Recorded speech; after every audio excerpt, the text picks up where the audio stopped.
Female development is a little bit more complex. There are a number of pathways that can lead into lesbianism. One pathway is similar to what I just explained with male development, where a girl is bonding with her dad and not her mom, and she's bonding with boys, so she's soaking in male input into her life, but craving female input and craving the connection with the feminine. My mom says my first full sentence was, "I wish I was a boy." I remember being in kindergarten and praying every night that God would turn me into a boy.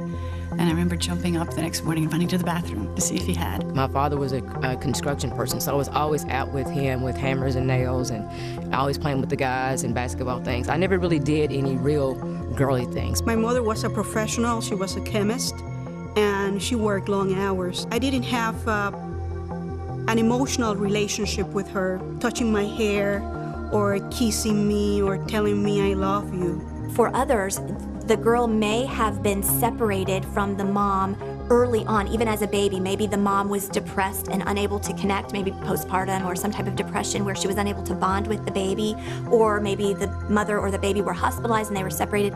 And even though she goes on and has a relationship with her mother or other girls, that break in the attachment leaves a void.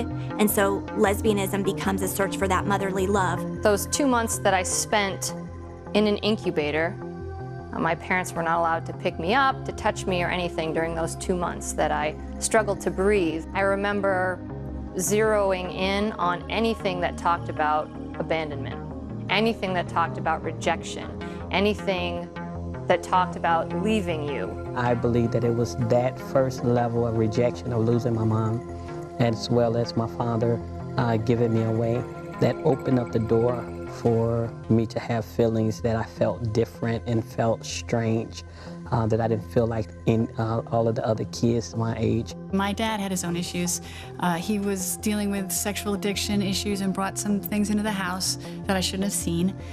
But more importantly, it was the way he looked at women, both my mom and others, as sexual objects. And any time a sign of being a girl came up, I would push it down and push it away, and created quite a boy self. For some girls, they're looking for an identity and they may have some factors that would contribute, or they may say that they're bisexual as an experimentation, and yet experimenting can lead to cultivating appetites that can lead to a lifelong pathway. Going into my freshman year of high school, I made a friend with another girl who was in band. We did enter into a sexual relationship when I was 15. I remember kissing this young lady, and it was like when I had kissed her, it was just like a poison, if you will. I would say it was a demonic spirit that was just released into my body, and it planted that seed, and then it started, this, wanting more and more, and then I started, thinking about women more and more. There's one other factor for women, and that is something called emotional dependency, where they may have some hurts from men, maybe they've been hurt or they've been let down,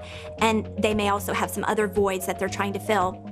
And so they get into a friendship with another woman, and that friendship becomes unhealthy. They become emotionally dependent, where they look to that other person to meet every one of their needs. I didn't expect to be a lesbian. I didn't sort of say, okay, now we're going to go be a lesbian. It was more like the feeling crept up on me, and I just couldn't get this woman out of my mind. It's not as much about the sex as people would want to believe that it is. It's more about that emotional attachment. I had this memory of putting my hand on her shoulder and thinking to myself, as I looked at my hand on her shoulder, I can see my soul leaving my body and going into her, and it feels so beautiful.